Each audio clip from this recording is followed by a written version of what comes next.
Rust peels off the bent iron posts of the swing. The wind whistles through the skeleton of the small house behind you. There's desolation everywhere. Yet someone used to live here, laugh here. Thought it was a good idea to build a swing, even. In this yard?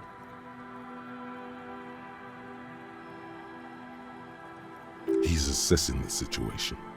How long ago was it abandoned? Someone thought they could have a summer house in a bloc obscure, for cheap. It didn't work out. They abandoned it about a decade ago. A black bloc, a part of the city left unrenovated after the war, or one that has fallen to gang violence, or has become inhospitable in some other way. On aerial photos, block obscures look like dark squares, hence their name. Practically, it's not an official term in any way, but look around. No sewage, broken power lines, crime, drunks. Life is tough in the blocks. It's no place to build a summer house. Yes, for you to scavenge like a post-apocalyptic scavenger who collects trash and errant magnesium blisters. It's not meant as nagging, just an observation. We should move. I don't think our suspect is in this particular yard. No place to hide. And besides, it's too close to Martinez.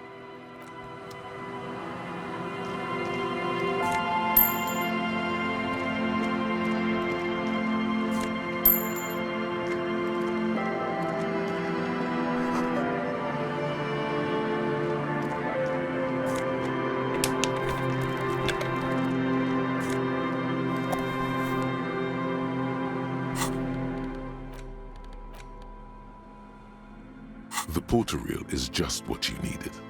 The reel's attached to the apparatus with a satisfying click. The tape is routed behind the magnetic reader. You press the large button marked commencer and the tape starts spinning. There's a small delay before the song starts playing. Then the organ starts playing a simple, melancholic tune echoing in the hallway. A lone singing voice joins in, telling you about the tiniest church in Cessons, surrounded by even tinier yard. You almost feel the seaside mist on your skin. It's mega sad. Within seconds you know this is the one, the real shit you've been looking for, the one you trust your room to. This one tells it like it is. This is your tune. A click, then silence for a bit. Then the tape stops spinning. Of course you could sing this. You could take sad to a whole new level with this. And you already know the lyrics since you've listened to it like 1,000,000 times. Yup, they're all here. All 3 verses. And the B-side of the tape contains the instrumental version. It's like the world itself is telling you to do it. Only one obstacle stands on your way. Gart, you have to convince Gart to let you sing karaoke in the whirling. After you've won him over, you can express yourself. Let the pain out. Make everyone understand. The lieutenant watches you pack up the boombox. He doesn't say anything.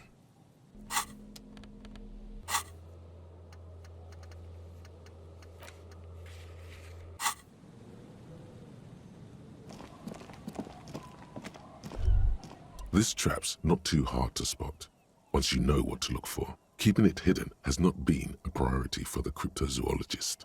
The reeds bend forlornly toward the sand. You see slabs of concrete north. In the east, the city center hums to you. The constant, distant song, louder on this part of the coast, nearer somehow. And there's that cold again. Always the cold. Nothing but locusts in this trap as well. Definitely no cryptozoological monstrosity. Empty as all of them. One more of these and we're done. No, I'm fine. I didn't mean to complain, it's just...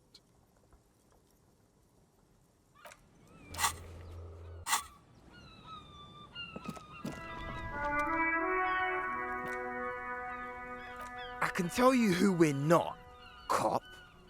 We're not snitches, flow bears, or skulls. Which is not to say that the skulls are bitches and on the contrary. The part of this presentation you want to take home with you, cop man, is we're not part of the skulls yet. Okay then, let's indulge in some intellectual exchange. These young men seem eager to share their beliefs. These skull people are more than an authority. They're deities. You don't know? What kind of cop are you? It's not a question. Don't get into it. The skulls are the most vicious gang of the Besmertne. Besmatine, or the Besmati, the Immortals, are West Riversholian crime syndicates. The nastiest bunch of psychos ever. Jacking carriages and getting into high-speed chases. Possessing an infinite amount of fuck-all swagger, infamous for their non-verbal modus operandi. If a skull spots you, he will pull out his dagger and stab you without saying a word. The lieutenant's voice is as calm as usual, a testament to the violence and death he's witnessed through the sight of his firearm. They usually occupy the burnt-out quarter in Jamrock, or you can find them loitering around their brightly painted bottom-lighted vehicles. I can't wait to become a skull. Bottom lights are wretched aggressive. Murder? Yeah, sure. We'll gladly tell you everything we know about it. It was a man. Also, he was hanged. He was hanged from a tree. Yeah, I mean, duh. These punks don't know anything. Let's just move along. Hey, stop right there. How does one know anything? Ah, this sounds like epistemology, a field so occupied by thought that it begins to question thought itself. However, there is no way these young men could possibly be aware of her work. Exactly. How can one know shit? For example, how can one be sure that there truly is a body hanging behind a hostel? What if it's art? Or just a mere specter? So what do you think we know?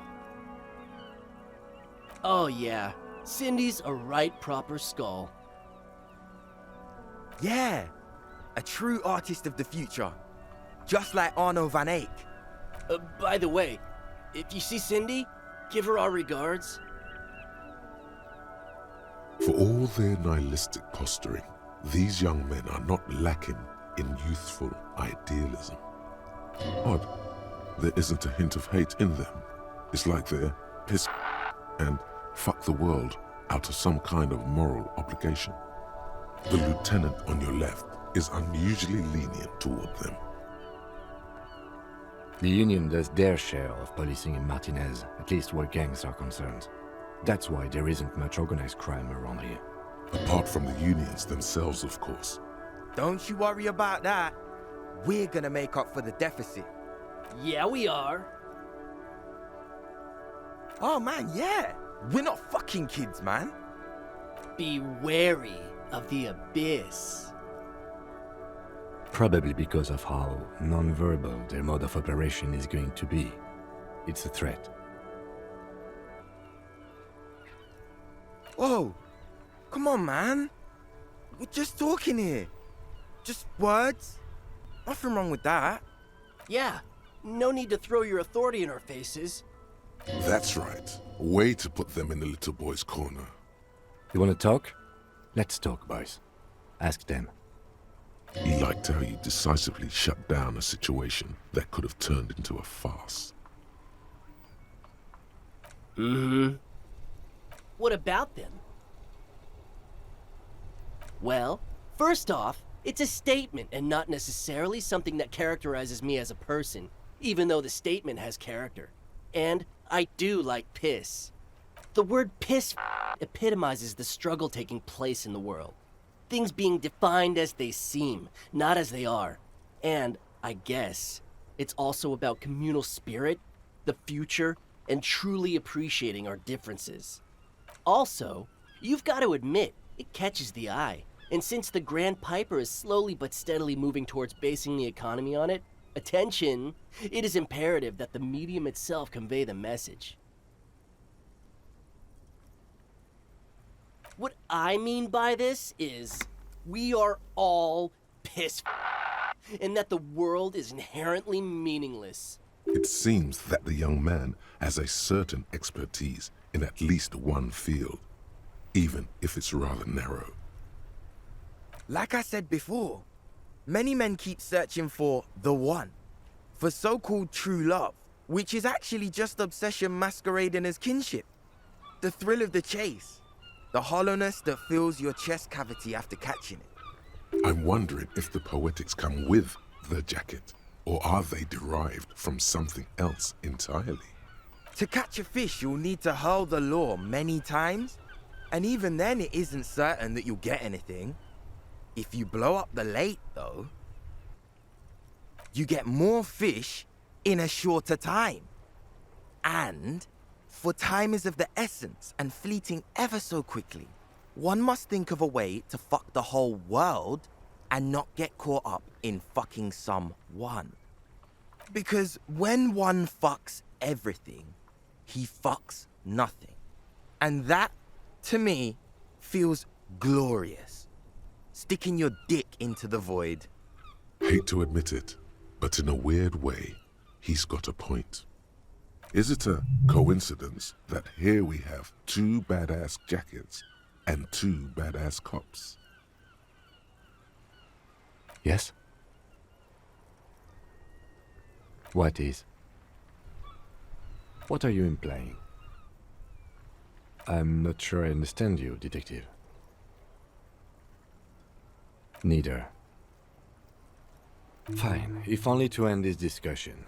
Theoretically, if I were a juvenile delinquent, if I were to already be down that path, I think peace is the stronger of the two statements. Seems about right, especially considering your heroic exit attempts. That's an origin story for a dynamic duo right there. So are we done here? Or you don't need us around for your secret whisper party, do you?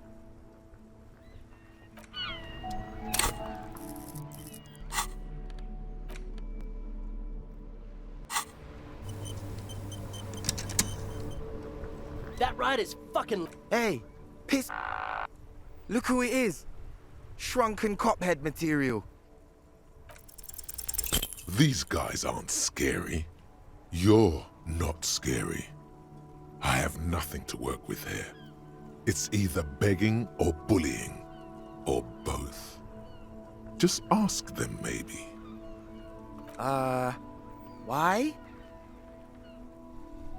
If you don't have to answer, then we don't have to give you our jackets.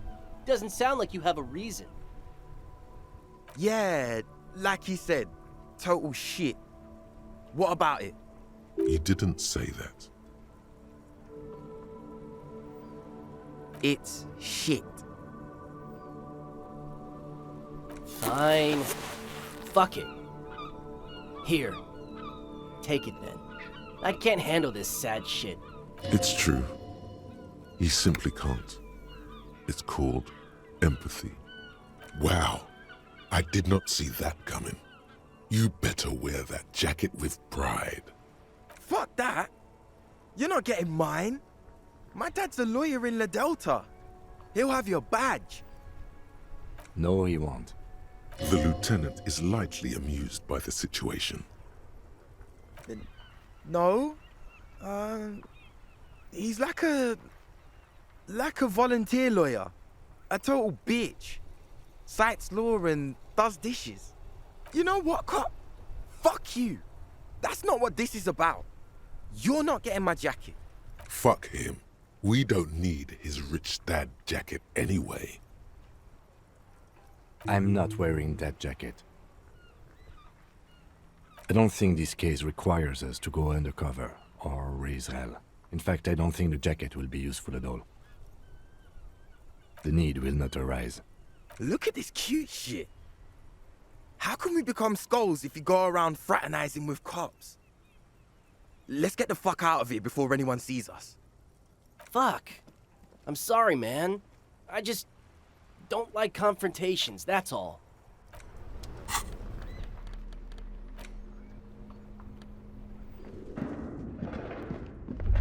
Looks like someone tried to reconceptualize their business here.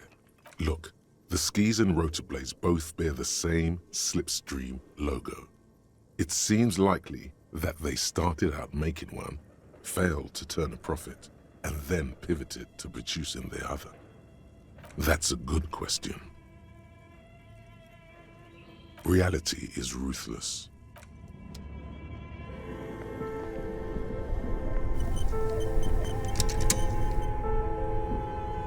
Two cables are plugged into the breaker box. Something close to you dies. Very smart. Opening the lid should be much easier after the ice cream maker has defrosted. This orange machine is dead still.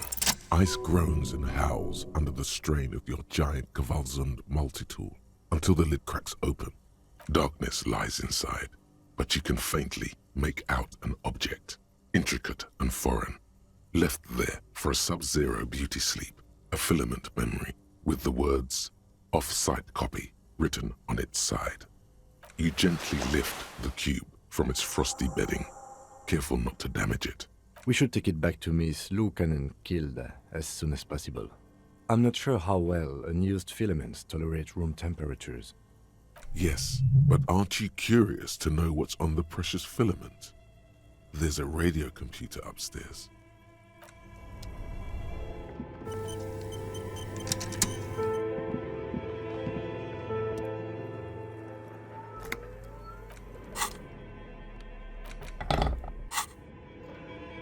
Tiles on the cube are still smoldering. Like a smooth draw, the filament slides into place.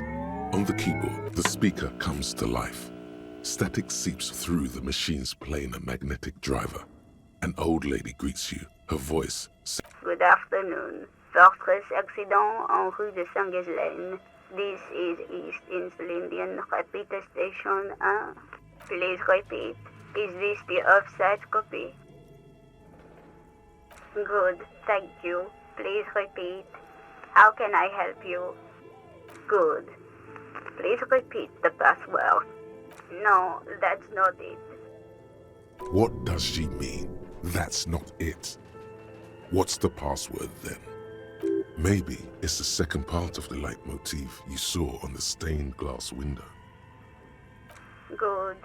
I've unlocked the offsite copy. After ending the call, please press print to access the filament. Ka-ching. Fortress accident. Is there anything? Thank you. Tiles on the cube. It sounds like something cracks before the piece of paper starts filling up with pure black ink. Something's broken. Machines aren't supposed to behave like this. The paper is soaked with ink. Its monochrome darkness spanning from margin to margin. It's not possible to make out any information. A single speck of white shines out from the shade. For some reason, the printer decided to spare this one tiny dot of paper. This must be the information Sorna is looking for. She knows how to make sense of it. Odd. Something is obviously broken here.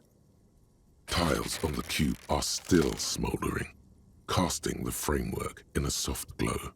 Fluorescent play and print keys shine on the keyboard.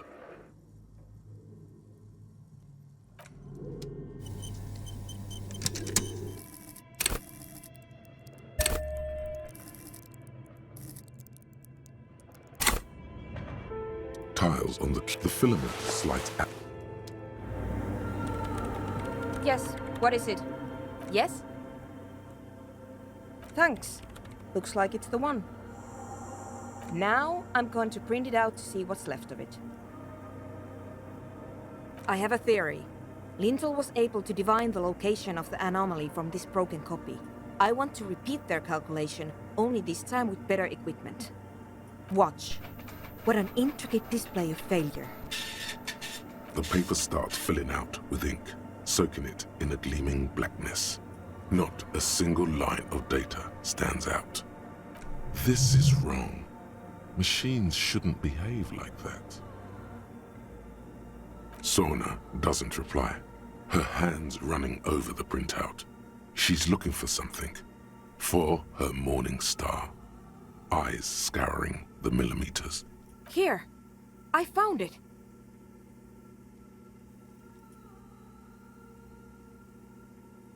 Hold on.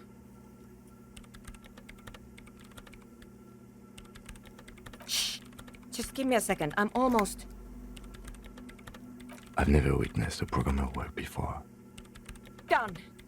I've got it. I found the location of the anomaly. I found the coordinates. She's beaming. You can feel it in your heart.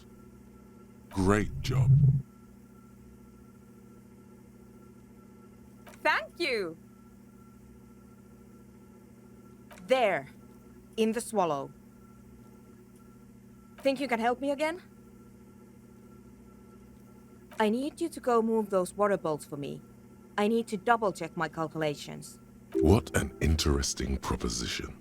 Truly a task for the intellectuals, solving the puzzle of water bowls. Figure it out? No. I don't need you to figure anything out. I've got a computer for that. Just walk over to the circle and follow my instructions. Move the third bowl 2 centimeters to the left, and the fourth bowl 5 centimeters to the right. This should do the trick. What? She only wants you to follow instructions. Nothing intellectually stimulating. In this task, a child could do it. Yes, but you like moving things around. Moving things around is calming. Come on. It's not about your brain.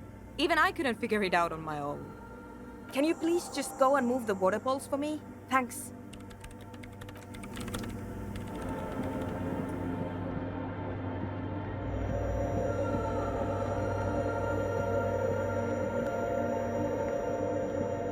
It's awfully silent again, as if someone turned off the entire world outside those walls. Water inside the bowls stands still. Measurements have been marked down around the bowls, each chalk-drawn line representing a centimeter on the floor. Oh boy, this is going to be good. It moves like a ghost without creating a single trace of sound. This task is an insult to your mental skills. Some water spills out of the bowl, wetting the floor.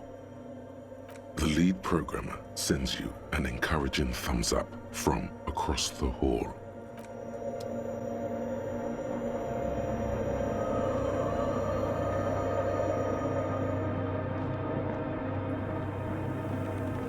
Yes, what is it?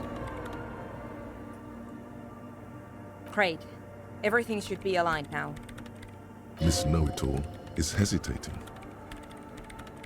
Yeah, nothing. Now the only thing left to do is to unmute the headphones. If we got the location right, we should then be able to hear whatever sound this anomaly makes. Honestly, I'm a little scared. I don't know. That's what I'm scared of. I don't know. It could be anything. I mean, what sound does the nothing make? How can you even listen to something that doesn't exist? What if silence is only what surrounds it, but the swallow itself is... I don't know. I'm just scared. Maybe it's going to be something terrifying. Maybe it's going to tear the world apart. Like that evil ink that filled the printout, erasing coherence and meaning. Maybe. Maybe I'm just tired. Let's think about this logically. Why would nothing be terrifying if it's, well, nothing? Because it reminds us of death. And we humans tend to think that death is pretty scary. Death is scary.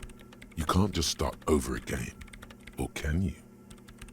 Yeah, you're right. Let's do it. The lieutenant takes a step back. And then, nothing. Nothing happens. as Sona Lokanen-Kilda presses unmute on her keyboard. Nothing but silence. You can hear some small animal cross the floor in the chancel. It's that quiet in the sanctuary. She doesn't answer, her eyes closed and brows knitted together in a state of deep focus, one hand cupping the headphone. Damn it! No, of course not. Nothing happened. Let's move on.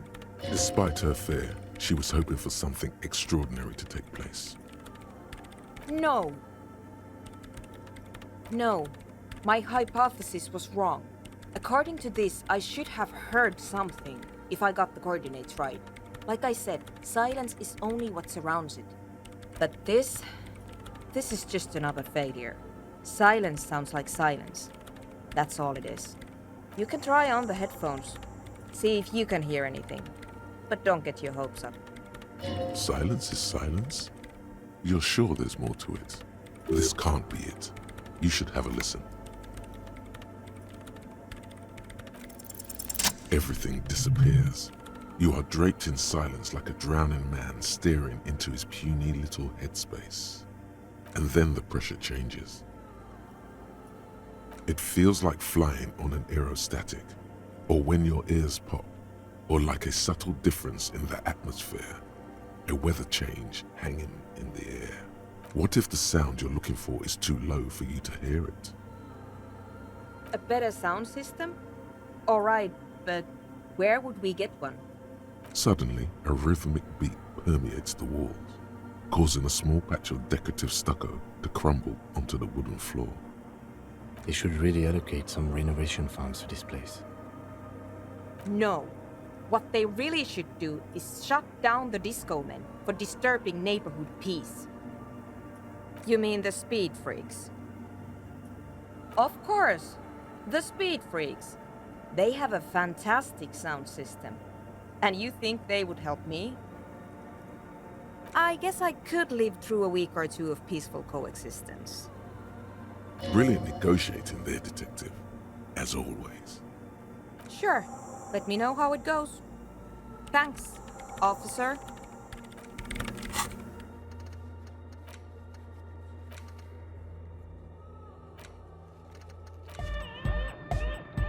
Hi again. So, yes? What's the deal? We are grateful, Copman. You're a true ally and the augury of a new era of anodic dance music. That's fine. We can manage. And what about the side business? Have you made up your mind? Oh man, really? You're a complete ballbuster. Fine, we can make do. It's going to take us a bit to move our stuff inside. A couple of hours maybe. Come check back later. Let's get moving.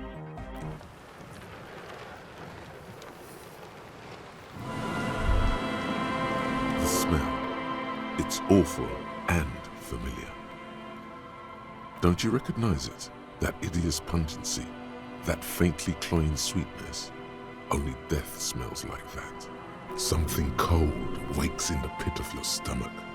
Fear. It is death. It must be. The lieutenant has already brought a handkerchief to his nose.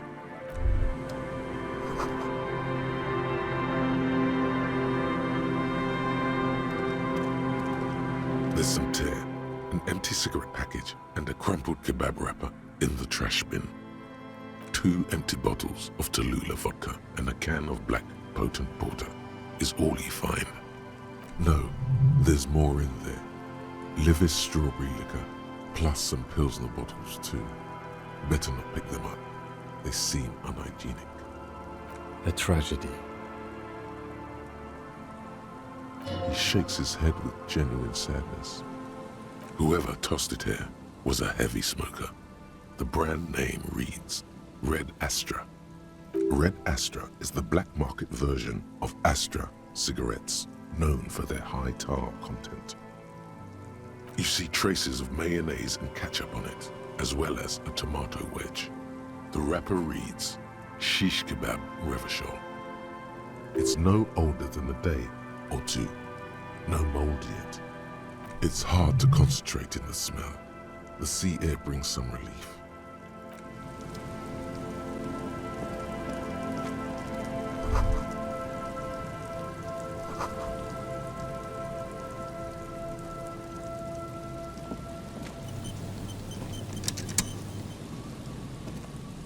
A man lies on the boardwalk, his limbs bent and neck turned at an unnatural angle. Right next to him is an empty bottle of spirits. In his cramped hand, a chewing gum wrapper. Half of his body has slipped between the cracked boardwalk, starting with the left leg. The fall has left him broken, contorted like a sad puppet. The smell is not as bad as a 2-week-old corpse, but it's definitely heading there. Hold on. Lividity is faintly pronounced. Whoever this is has been dead for 2 days. No longer. We need to investigate. Another dead body. This is your job. Steel yourself. Calm now. Carefully. Just another day. Just another dead body. There's some dried blood on the metal bench, right where the corpse's head rests. The floorboards are rotten and slippery wet around the hole. An empty bottle lies nearby. A chewing gum wrapper is clutched in his fist. They screech under your feet ominously. It's hard to say whether the dead man's weight was the cause of the boardwalk to break. It definitely looks fragile. You see waves churning below. Something cracks beneath your feet. He could have easily disappeared into the sea through that hole, and you would have never found him. A dried chunk of blood covers the hair at the back of his head. An open wound. It's sticky and cold to your touch. This is what killed him. I don't see any other major wounds, do you? Seems like the head wound was fatal. It's exactly the shape of the bench. A .75 liter Tallulah vodka with its cap missing. There's hardly anything left inside. Tear all around us. Rubowski spearmint chewing gum. Green leaves on the cover. The man's mouth is half agape from the terror of the fall. The blackness of death. Stench. You think you see white chewing gum too. Confirmed. Nearly the whole pack is there. Solidified on his lower rear teeth. He ate the whole pack, right? It's to cover the smell of alcohol before going home. The worst thing is, I've seen it before. Almost the same scenario, even the chewing gum. It's always the same. The entire boardwalk creaks in the wind as you take a step back. The man has fallen through a crack in the boardwalk and hit his head against the metal bench. Coagulated blood covers his black hair. One of his feet is still dangling through the hole. A bad fall. It might have been dark outside. This place is a minefield in the dark. His expression is dull, like the sea behind him. Drops of water shining on his mustache. His eyes, empty and wide, look frightening in their frozen gaze. Height, 170 to 175 centimeters. Curly hair, stout build. Age, approximately 50 to 60 years. He was confused when he died. Confused and alone, most likely. Overcome with the awful surprise of it all. He's wearing mud-caked boots, beige trousers, and an old brown leather jacket with a bright blue lining. There are traces of kebab sauce on his chest. The leather jacket suits him well. It must be custom made. A cool leather jacket with a bolt of blue? Oh no, this sounds terribly familiar. You find some sunflower seeds and a rain-soaked library card folded into two. His jacket feels sodden and heavy under your hand. Good. We should take a look at that library card after this is done. Looks like one of the locals. He'd have to know this spot to come here. You don't just walk over here. But that's just a lazy assumption. What do you think? A dead working-class man with a bottle in his hand? Don't deceive yourself. You know who this is. The woman you met at the book stand? Why do you think it's her husband? The bright blue lining? Well, he's definitely someone's husband. Death by misadventure. He slipped and fell through the boardwalk. A truly unfortunate accident. If it wouldn't have been for that bench, he'd be alive. Oh yes. Some symptoms of acute alcohol poisoning could have definitely played a role here. Severe confusion, respiratory depression, unpredictable behavior. But I think that death arrived through head trauma, not liver failure. What about it? The deceased ate some kebab. It's probably from a nearby place, maybe in the box. Sometimes a kebab is just a kebab.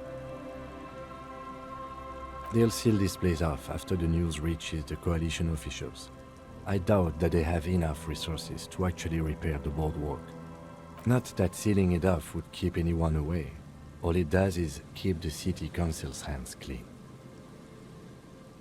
It does seem to be a pretty straightforward misadventure, although there's still a question of identifying the body. From where I stand, I can see two options. We either take the case and follow the leads to identify the body on our own, or we report back to the station and leave this for our colleagues to handle. Alright, we should first examine the library card you found. Then we can call the station from my kinema, let them know we are taking the case.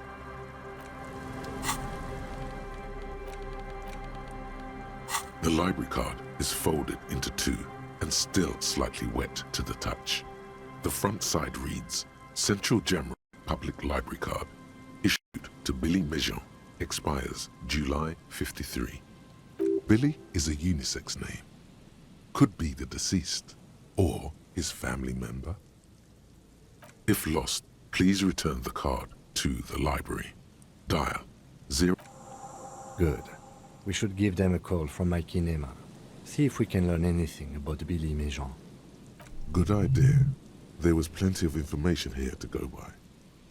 Whoever owns this card is an avid reader. You find a list of books written in blue pencil. Radio thriller. Stand a little less between me and the sun. The last one in the list is The Glinting Curve by M. Theobald. A library stamp indicates that the book has been returned. Most of these titles seem to be in the sci-fi genre. Some thrillers too.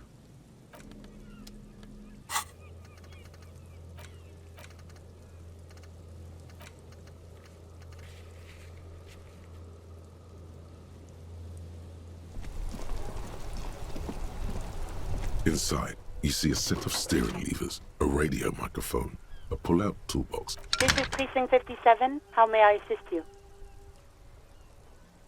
One moment. Can you please describe the body? Age, sex, cause of death? We suspect he might have been inebriated when he fell. There were bottles all around him, and traces of vomit on his shirt. Any signs of violence? No field autopsy necessary. You can hear her quickly typing in the background. What about his belongings? Did you examine his clothes? Any information on the library card?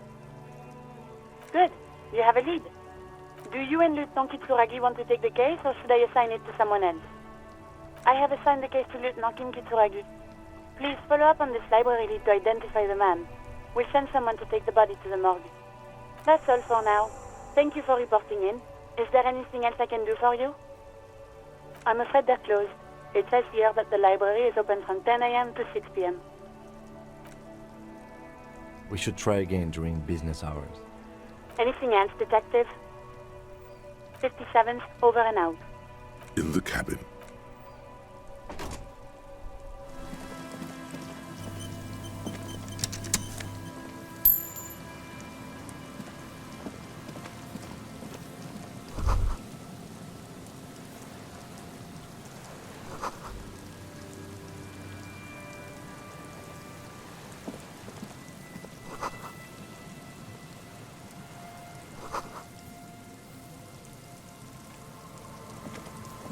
an old door, worn by elements, guards the depot. The wind has blown a sand dune in front of it. The door hasn't been opened in a long while. You see a handle. It's military, a service depot of some sort. The washerwoman mentioned a depot up the coast. She said it was for moving ammo and cargo across the bay. This might be it. From here to the whirling, I can't see how. The church is in the way. Or worn by elements. You rattle the handle a bit, then push on the door with all your weight. It does not budge. Not only is it locked, it's also jammed shut. We don't get in there. Frankly, you're just going to have to accept the fact that you can't get in through every single door. No. We've gotten into every door thus far. That's what we do. We open doors. We're cops. That's our perk. Even Everard knew that's a part of our MO. Yeah, I understand you. I like opening doors as much as the next guy. But this one is simply beyond repair and we don't have the resources needed to open it. Relax, no one's hiding in there. If we can't open it, others can't either. And thus they can't get in. At least you can think about opening it, about doors in general. They are, after all, fundamental to your life. Perhaps something useful will come from this.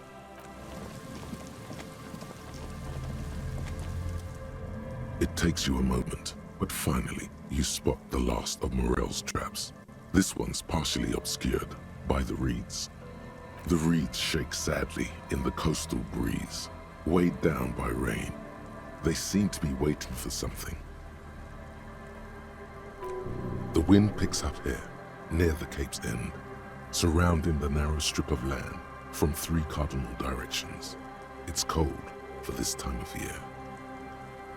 The trap feels light and silent as you pick it up. Something is different here.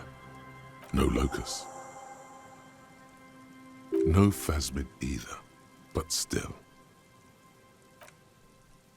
Well, the bait worked on something.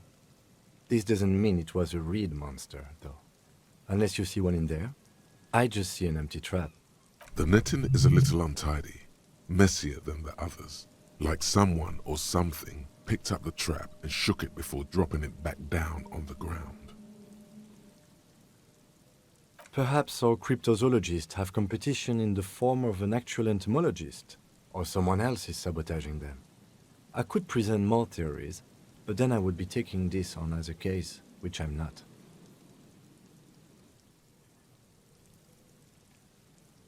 Okay, but after that we get back to our own assignments. We've done a thorough survey of the coast now. Just running around is no longer useful. A cold gust of air dries your sweaty face, and you look to the dark shadow of the felled building in the distance, drawing you to it. What a strange sensation. Once this is done, should you ask the wind again?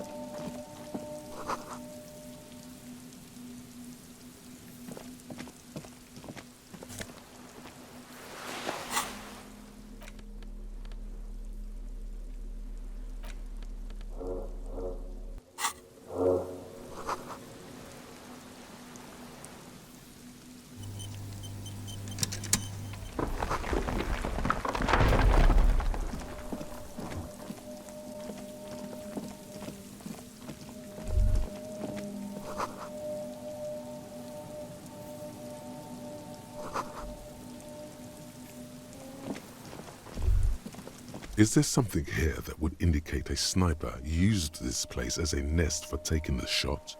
Just some urban detritus, a bottle, and a dilapidated old comms tower. In the distance you can hear the breakers roar. I don't see it, Lieutenant W. Freighter.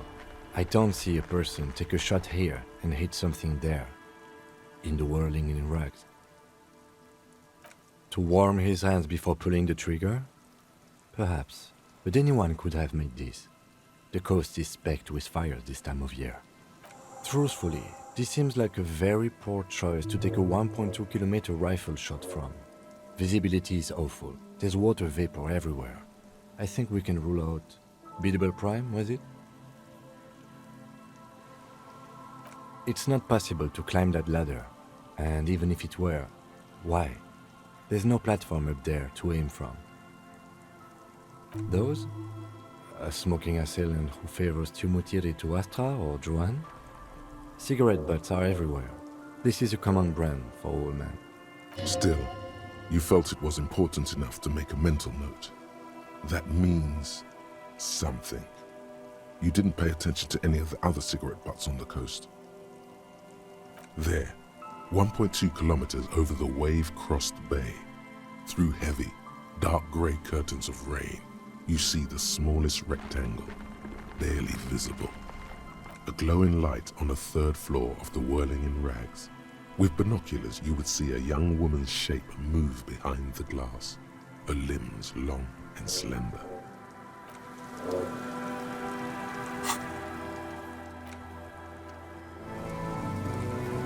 The once bright mural towers above you, saying, Feld Electrical, R&D.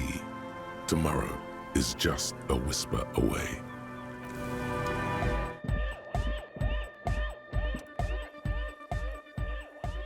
Yeah, it's all set up, man. Can you already imagine 1,000 people in here? 10,000! Ecstatic vibrations, totally transcendent. And I've finished setting up the new compressor too. Now the only thing left to do is the name of the club. Will you do the honours, detective? The name. Everything I managed to come up with sounds just wrong. Andre's overthinking it. Yes, you should do it, detective. It would be good for the signs. Noid's right. You've helped us so much. It's the right thing to do. How about something simple, like the club?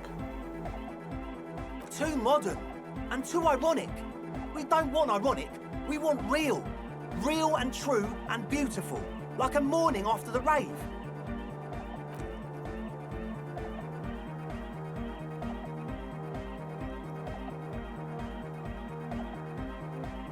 Yakukata! Yakukata! The place to be! Yeko Qatar, the zone of ecological catastrophe.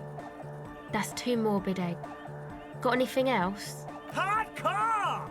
Hardcore to the nega! No, it has to be bigger than hardcore. Yes, it has to be even bigger than hardcore to the mega. It has to be bigger than the scene. The amnesia. Like the... I can't remember the name of the club, Amnesia. Amnesia! It's not amnesia, guys.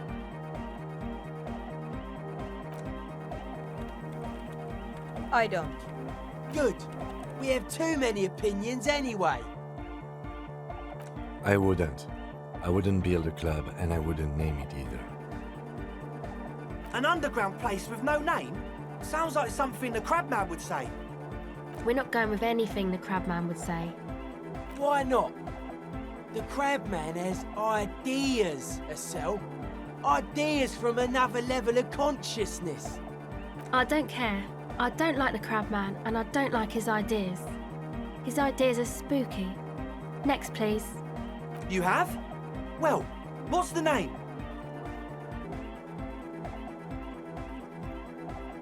Like that DeLorean word for the world, you mean? Elysium. But Disco Elysium? Isn't it wacky? Disco's kind of gone, isn't it? The past is the future, but the future is dead! No, it's beautiful. Beautiful and brave. Like we want it to be. And short. And memorable. It's settled then. Everyone welcome to Disco Elysium. Andre breaks into frenzied dance-like motion to celebrate the name. Someone turns up the beat. You should go with the flow. Join in on the experience. It feels good. It feels right. But what is this? What is this thing that Andre is doing with his limbs? I'm dancing! That soft core gyrating is supposed to be dancing? Yes, my man! Talk? What is there to talk about if you can express yourself with moves? It's to express my individuality. Is that a bald spot? It's hard to tell for sure with the fused together spikes, but it looks like he's balding. Of course it is. Otherwise, I'd just be another poor guy with no education and no money. General issue, man. Now I'm all that, and I have radical spikes. Maybe it was a bad idea. Anyway. You close your eyes and dream of the shapes your body should form to bring this strange music into life. For now, such ferocity of motion is beyond you. But just imagine the moves you could pull to this futuristic beat. Puts a grin on your face just to think about it. Even a failed attempt gets the juices flowing and repairs some of the damage done by battles lost. If you up the dose and truly dance, who knows what will happen? Salvation. Goodbye, officer. Yes, what is it? What? What did you say? I can't hear you! The music is too loud! She shrugs and turns back to her radio computer. It's true. The drug fiends have made themselves quite comfortable. But I still have a great deal of work to do. This project is immensely important to her. She's not going to help you until it's finished. If you're desperate for collaborators now, I suggest you ask your new friends. They seem to have plenty of time for side projects. Yes, what is it? What? I can't hear you! Oh, the project! It's not going well! There's that guy! I need him to plug a 3.5 cable into the auxiliary input so that I can route the audio signal through the mixer into the speakers.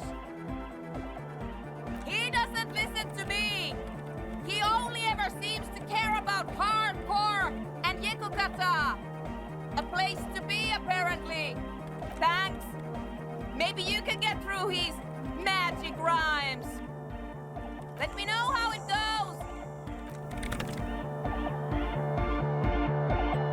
A young man with peroxide blonde hair stands behind a mixer deck, nodding along to the music.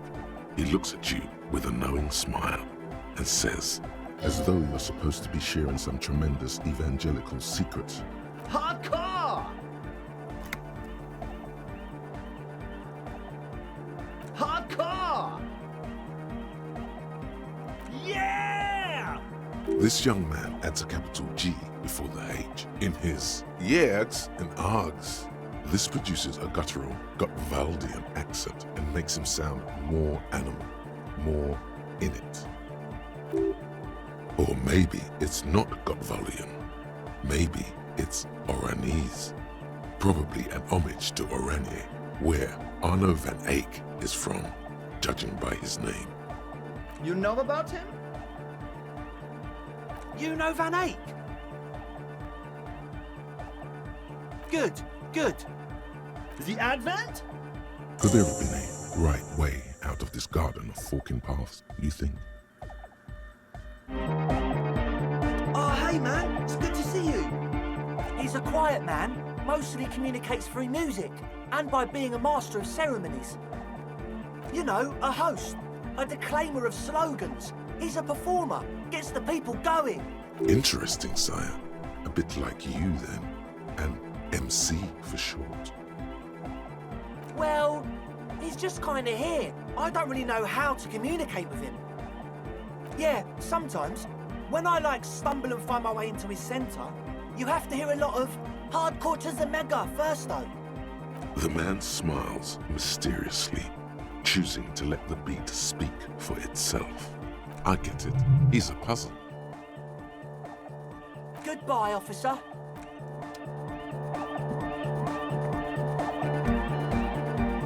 You got us in, cop. I can't believe you got us in. With wonder in his sharp eyes. Between you and me, I don't know if you've noticed this about me. I'm a little suspicious of authority. But you really came through for the hardcore underground. Yes, you really came through for the hardcore underground. How come? Andre is busy cutting some slightly less lame, but still quite ungainly shapes on the church floor, sweating profusely. Estelle using her contact mic to listen to a tree underwater. The one with the large head is blasting the dance track on repeat, while the stained glass window behind him is rattling from the bass. Sire, the tent, 'twas a security risk, and in here, sanctuary. 'Twas only noble of you. Okay. What he means is, you're right, actually. The tent was a safety hazard, and this place was deserted anyway. It's a miracle of carpentry. Dead bodies carved into total shapes. Now it can be something more. That's right. The first settlers built it, plus 6 more like it, on the coast here. Was one of the first things they did. Must have been really scared of something, but I understand. Alone on an uninhabited archipelago, forced to face themselves and nature. Pre-industrial quantities of solitude. The sea, perhaps something more fundamental. He means something paranatural. He must... I would want to build a safe place for myself and my own as well. Dead bodies of perennial plants. Sigma functions have left this place. It's a good thing we came along. The spiritual collapse has been total. I saw some piglets suckling their dead mother. Have you heard this one, cop man? After a short while, they shuddered and went away. They had sensed that she could no longer see them and that she wasn't like them anymore. What they loved in their mother weren't her body, but whatever it was that made her body live. End of quote. This is an high-quality carcass. The power of anodic beats and hard bass is needed to reanimate it. A 3,000-year-old tyrannical regime of history, built and maintained by hundreds of generations of self-appointed intellectuals. It's false core. The way he says it, the force in false core, is invested with 20 kilotons of disgust. Anodic dance music. Regular dance music wasn't hard enough. And yes, I do. I don't. Fuck her giving me the evil eye. You defend her, law minion. She was a mass murderer. What's up with that? Mellow, man, mellow. No one's a mass murderer. This is a house of love. Mass murder on the floor.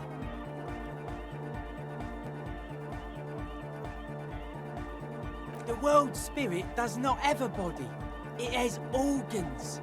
Hardcore is an organ of the world spirit. This Arno van Eyck track is an organ. The carpentry and glass cutting that built this house are also organs. She's a thief, if you ask me. An organ thief. All innocences are. I like this question, cop man. She did not live the life of a human. She lived like someone who's playing a game. The life of an operator. That's not the life that humans live. She was adored. Humans aren't. I don't know about you, but they hate me. And they do not think I'm innocent or some shit like that. Well, they loved her. They put all their love in her and forgot all about the rest of us. What a strange choice of words.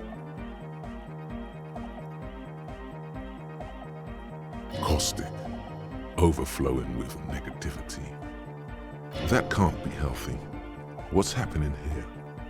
Why do you keep coming back to this window?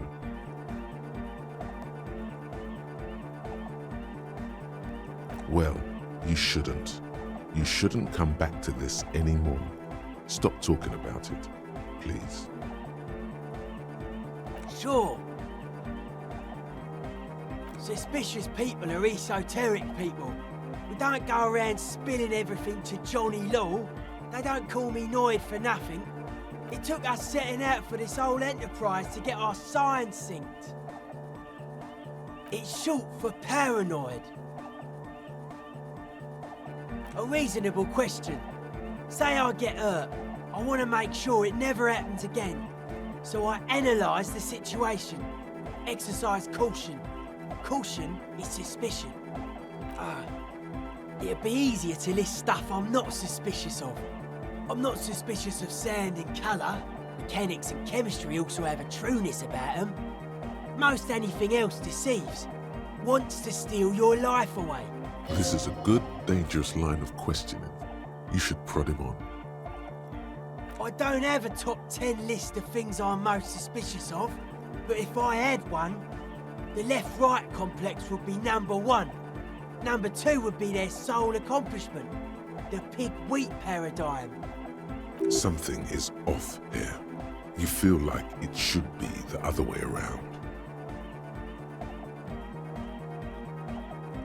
No, politics is an inert complex of daily corruption and inane think pieces.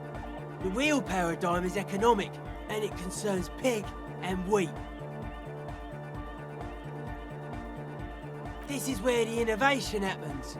It's only a theory. I suspect they're breeding a pig-wheat hybrid. Probably in Grad.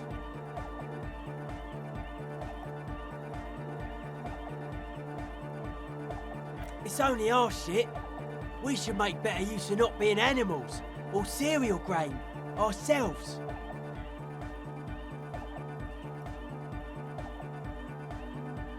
Nothing. Animals are cool, guys. I like animals too, but that doesn't mean I have to be one myself. His eyes flicker. They're hardcore. They're just clothes.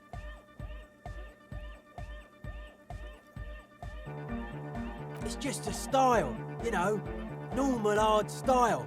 Anyone can wear it.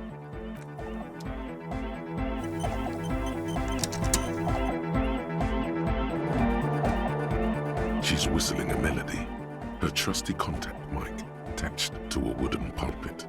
At the sound of your footsteps, she stops what she was doing and turns to you. Hey there.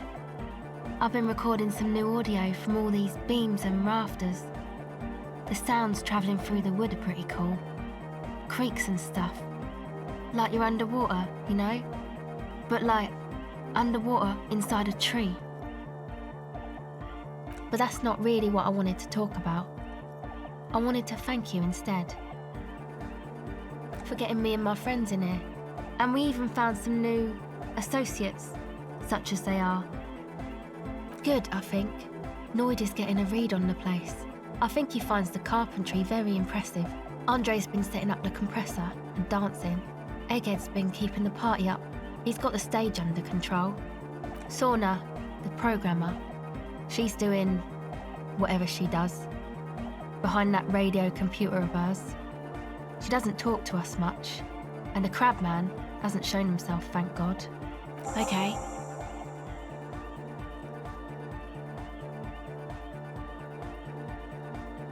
What do you mean?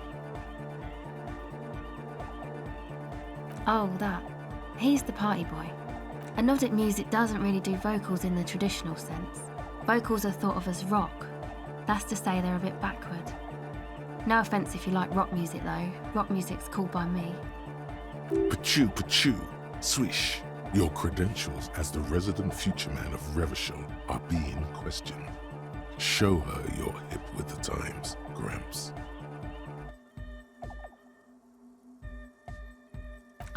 Okay. Anyway, Even if you don't have vocals, you still need someone to say something every now and then, right? To urge things on. That's where the party boy comes in. He basically just stands on the stage and dances and yells how awesome everything is. It's very catchy. I understand. People are usually afraid to do things if others aren't already doing them. Dancing makes you dance, like sneezing makes you sneeze, or yawning makes you... Anyway. Actually, we don't know where he's from, or who he is, really. One time we were out partying somewhere in backwater Forburg. Or maybe even Coal City. I can't remember. Maybe it was Coal City. The worst of the banlieues. A wretched heap of closed-down mines, even west of Jamra, on the dusty slope of Montmartin, the remotest possible area of Revachon. No one even wants to exploit those people anymore. Egg was yelling along to some jam someone was spinning, all night long. Just kept yelling until he didn't have a shred of voice left. When the sun came up over the mines... There were mines? Yeah, it was in Coal City. Egg came with us. He made this wheezing puppy dog sound all the way back. Couldn't even speak. It was definitely Coal City, because it took us 2 days to walk back to the fort. He just wheezed the whole way. We never really asked why he came with us, or who he was. I think his name is Jermaine. People are sweet. You can see it must have been a great night. The memory causes her to go silent for a moment or two. You wish you'd been there. Who do you want to know about? Sure,